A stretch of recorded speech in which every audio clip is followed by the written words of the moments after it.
Karena hanya ada satu ayat dalam Al-Quran yang sudah Allah akui sebagai hambanya. Subhanalladzi asra bi'abdihi lailan minal masjidil haram. Maha suci Allah yang memperjalankan hambanya. Berarti dalam Al-Quran itu memanglah pasti Allah akui Nabi Muhammad itu sebagai hamba Allah. Kalau kita kok gini Bapak Ibu lah diakui itu baru sekedar mengaku. Aku yang ini masalah. Ketika ditanya kita hamba Allah tapi hamba Allah. Tetapi belum tentu diakui oleh Allah Subhanahu wa taala. Maka setiap rangkaian ibadah yang kita lakukan, solat kita, baca Quran kita, tahajud kita, apa nih? Menghindarkan yang haram-haram, menghindarkan yang riba-riba, itu sebatas mencari pengakuan dari Allah. Dengan harapan suatu saat di padang mahsyar Allah mengakui kita sebagai hambanya. Jadi sebenarnya kita lakukan bukan muluk-muluk.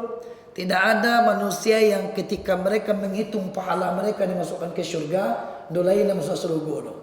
Jadi kita datang ke musholla, datang wirid membaca Quran adalah dalam rangka mencari pengakuan dari Allah Subhanahu wa taala.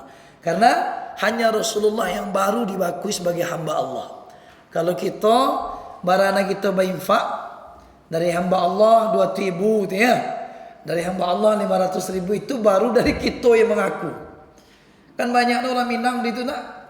Ketika kota pilih misalnya ini Bahar jadi buat bupati, sadonya lah mengaku cucunya Bahar ya. Ketika ditanya ke beliau, sejak biluminya jadi cucu kan. Ini dalam rangka mencari pengakuan dari Allah Subhanahu wa taala.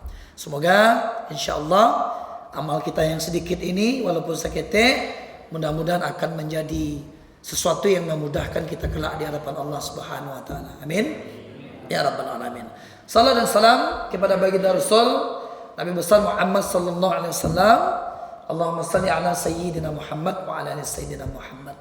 Bapak Ibu, judul ceramah kita malam kini kita beri judul tentang amanah. Tentang amanah.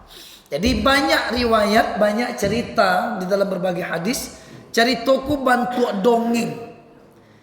Sesuatu yang mustahil terjadi. Satu contoh dalam surat Al-Kahfi ayat 60 sampai ayat 80 diceritakan bahwa Nabi Musa berguru kepada Khidir. Itu ada cerita dalam surah Al-Kahfi. Mungkin umat kami silakan baca surah Al-Kahfi, kan disunatkan baca surah Al-Kahfi malam Jumat. Tapi ada cerita yang hampir seperti dongeng. Ketika Musa mencari Khidir, ketika Nabi Musa AS mencari Khidir, cuman dia dari Allah petunjuk. Kalau engkau ingin mencari Khidir, ada ciri-ciri nanti kalau sampai engkau di antara dua laut, ada ikan yang melompat-lompat di antara dua laut, kemana arahnya melompat, ke situlah Khidir itu berada. Dan luar biasanya, ikan yang melompat-lompat di tengah dua laut itu ternyata ikanlah yang dibakarnya di rumah. Ikanlah yang disambarnya dari rumah. Yang digulai, lawak yang dijadikan bekal untuk berjalan kaki, itu yang ternyata dihidupkan oleh Allah Subhanahu wa taala. Lalu akhirnya ikan itu melompat ke laut menunjukkan posisi Nabi Khidir di mana dia berada. Jadi cerita amanahku ada dulu cerita bantu dongeng, tapi dicatat dalam beberapa riwayat tentang kisah di masa Bani Israel. Angin dengan cerita Bapak Ibu? Ada cerituan? Nampak nih ibu-ibu kok saja pakai hijab ini ya. Biasanya dulu nampak nih mungkin ya. Allah. Ada cerita pada masa Bani Israel, seorang istri yang solehah, yang taat kepada suami, tapi punya suami yang na'udzubillah, pemarah, suka main tangan. Ya, banyak yang dilakukan suami kepada istrinya, menzolimi istrinya tiap hari. Yang dikata-katanya, yang ditanganinya macam-macam. Maka suatu hari Bapak Ibu, suatu hari sang suami mencari akal, baca cara memberangan bini gua. Kalau lah hacok kan berang. Sehingga memang habis jalan, difikirkan bagaimana caranya untuk bisa memarahi sang istri. Baca caranya dia, dibalilah cie cincin, satu cincin dibeli, dimasukkan ke dalam kain, dititip kepada sang istri. Ini cincin ambo bali jangan sampai dihilangkan. Nah, jadi suami sudah mencari cara kalau sempat hilang beko istri akan dimarahi, akan dipukul, akan dizalimi. Ternyata benar. Ketika cincin disimpan oleh istri dalam lemari, pada malam hari sang suami mencuri cincin itu. Ah, tadi kurang ajar lagi pak. Bacilok dinyo cincin ko mama apa? Babau kalawi, ke tengah lawi, bacampaan cincin tu ke dalam lawi. Ah, kata sang suami, awaslah besok siap-siap karena berang baakok bailangan cincin yang dititipkan. Singkat cerita Bapak Ibu, karena sang istri soleha, taat kepada Allah dan makhluk yang dicintai Allah Subhanahu wa taala, apa yang terjadi? Cincin yang dibuang kalawi tadi itu talulu de lawa. Paham Bapak? Kan bentuk dongeng bunyi tapi kisah luar biasa. Ketika cincin ko talulu de lawa, lawak ko kan ni jari yang pulo de Phuket nelayan. Tatangkok lawak yang malulu cincin ko. Sehingga lawak yang tatangkok ko bawa por ke pasar Simpang Ampe. Itu ceritanya. Sampai di pasar Simpang Ampe, pada pagi harinya sang istri pergi ke pasar pergi belanja. Lah tahu ujung ya? Allah tak kita ceramah. Allah sudah ujung ya. Allah tahu. Maka ketika sampai di pasar, boleh nampak mau mak lihat agak. Sampai di pasar, sang istri beli ikan. Lah sudah kembali lawu aku bawa pulang beberasian, babalah paru lawu, bertemulah cincin di dalam perut ikan. Kan ikan, masya Allah. Nah, apa kata sang istri? Dari mana datangnya cincin ini? Kok bisa ada dalam perut ikan ini?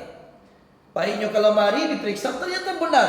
Cincin yang dititipkan suami sudah tidak lagi berada di tempat. Allahu Akbar. Maka dengan istri tidak bertanya-tanya, ambil cincin, masukkan dalam pembungkus, tutup.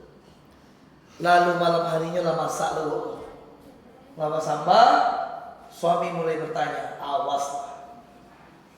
Saya mau tangani. Mana cincin yang kutitipkan kepadamu? Kecek suami tadi. Ada. Lain. Mana ya? Tunggu sebentar. Aku ambil dalam lemari, bawa buka, ternyata cincin yang sama. Kata suami juga kayak kira bu.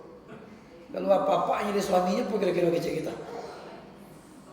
Di mana datangnya cincin kursi kau melihat? Bawa kado. Bahkan kalau kita fikirkan dengan akal sehat, bukankah laut sasak itu lawe? Betul? Kalau ingin tes, ibu-ibu ada cincin? Ada cincin? Habis itu campaan kalau lawe. Lagi bersuara melihat. Lagi bersuara melihat. Tapi qadar Allah. Karena Allah mencintai seorang hambanya, maka Allah pun cinta. Dalam sebuah diskusi, Allah pernah bicara romantis begitu Bapak Ibu. Apa bahasa Allah dalam hadis kursi? Wahai hambaku, jika engkau mencintaiku, maka aku akan lebih sangat mencintaimu. Subhanallah. Cuma masalahnya kan kita tanggung-tanggung kan? Iya benda. Iya tanggung-tanggung. Kita cinta Allah, riba jalan taruh. Kita cinta Allah, tapi tidak pernah berhenti melakukan maksiat, melakukan dosa kepada Allah. Kita sholat, tapi iri dengki kita tidak pernah selesai. Kita sholat, tapi jarang mendoakan yang baik-baik kepada sesama mukmin. Padahal Nabi pernah berkata dalam hadis, seorang mukmin yang baik itu adalah ketika dia berdoa diam-diam untuk kebaikan saudara muslimnya yang lain. Kalau orang payah ekonominya, ya Allah mudahkanlah ekonominya. Kalau orang bercakap laki bini, doanya diam-diam, tolong peloknya balik ya Allah. Kalau ada orang belum sukses usahanya, doakan ya Allah, sukseskan dia ya Allah agar sejahtera. Tapi syaratnya diam. Hanya nan bedanya diam-diamnya lah sukses kawan tu kecil ni balik. Tu kan sukses petang dek doa ambu tu juga kan. Tauhid tu balik dia balik. Bapak Ibu yang Allah muliakan, cerita tadi mengawali ceramah kita. Kita buka surat Al-Ahzab surat 33 ayat 72 yang mengisahkan tentang amanah. Seorang perempuan yang dicintai Allah tadi karena amanah, dia jaga hak-hak Allah. Dia jaga kewajibannya kepada Allah, dia tinggalkan larangan Allah. Bagaimanapun seorang suami membuat makar, membuat perencanaan untuk menzoliminya, kalau Allah tidak mengizinkan maka tidak akan pernah terjadi. Kalau Allah lah mencintai kita, lah kita jago kewajiban kita, lah dijago hak Allah dengan baik, perhatikan Allah akan mudahkan urusan.